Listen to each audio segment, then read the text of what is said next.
Ligabo, ligabo, ligabo, ligabo. കേരളത്തിലെ നാടോടികളായ കാക്കാലന്മാർ പരമ്പരാഗതമായ രീതിയിൽ അവതരിപ്പിച്ചു വരുന്ന ആക്ഷേപഹാസ്യ നാടകമാണ് കാക്കാരിശി. സംഗീതം, സംഭാഷണം, നൃത്തം, ആംഗികാഭിനയം തുടങ്ങിയവ ഉൾച്ചേർന്ന കലാരൂപമാണ് കാക്കാരിശി നാടകം.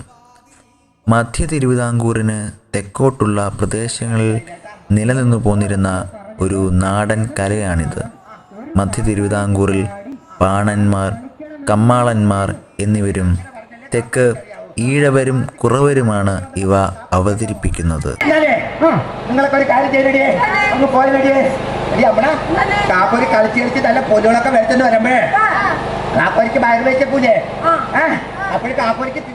കാക്കാരിശിക്കളി, കാക്കാലച്ചി നാടകം, കാക്കാരുകളി എന്നും കേരളത്തിൻ്റെ ചില ഭാഗങ്ങളിൽ ഇവ അറിയപ്പെടുന്നു.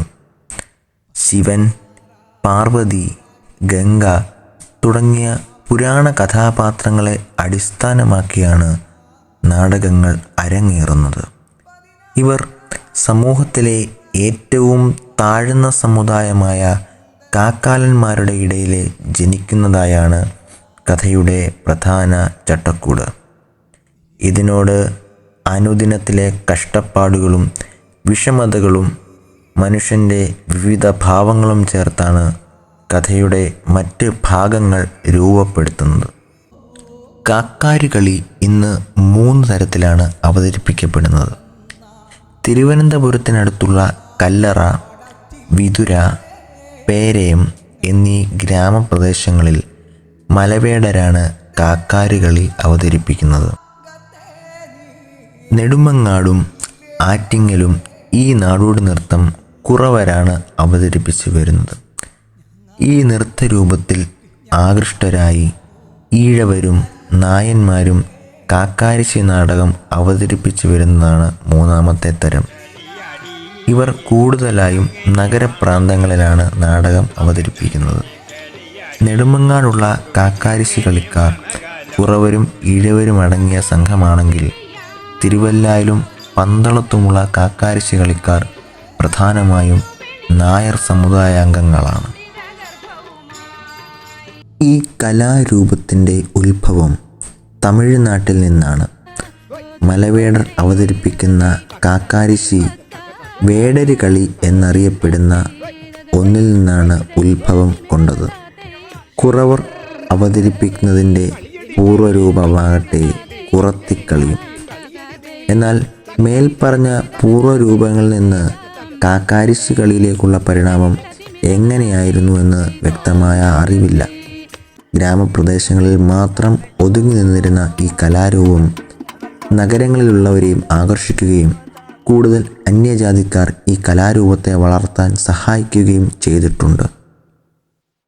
കേരളത്തിലെ ജാതി സമ്പ്രദായത്തിൽ ഏറ്റവും താഴെക്കിടയിലുള്ളവരെന്ന് കരുതിപ്പോന്നിരുന്ന കാക്കാലർ നാടോടി വർഗങ്ങളാണ്. ഇന്നും അവർ നാടോടി പാരമ്പര്യം ഏറെക്കുറെ കാത്തു സൂക്ഷിക്കുന്നു. ഭിക്ഷാടനം അവർ അവരുടെ പൈതൃകമായി ലഭിച്ച ജോലിയായി കരുതിപ്പോരുന്നു. ഹസ്തരേഖാശാസ്ത്രം, പക്ഷിശാസ്ത്രം തുടങ്ങിയ ജോലികളും അവർ ചെയ്തു വരുന്നു. കുട നന്നാക്കുന്നവരും ചെരുപ്പുകുത്തികളും ഇവരിൽ ഉണ്ട്. തമിഴും മലയാളവും കലർന്ന ഭാഷയാണ് ഇവർ ഉപയോഗിക്കുന്നത്. കാക്കാരിശി നാടകത്തിൻ്റെ പേർ അവരിൽ നിന്നുണ്ടായി എന്ന് വിശ്വസിക്കപ്പെടുന്നു.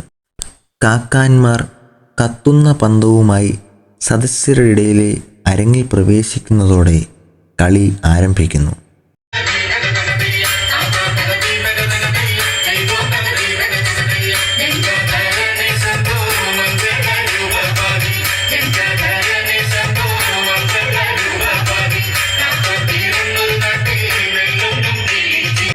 കളിയരങ്ങിലേക്ക് കാക്കാൻ്റെ പിന്നിലായി വരുന്ന തമ്പ്രാനുമായുള്ള ചോദ്യോത്തരങ്ങളിലൂടെയാണ് കളി മുൻപോട്ട് പോകുന്നത്.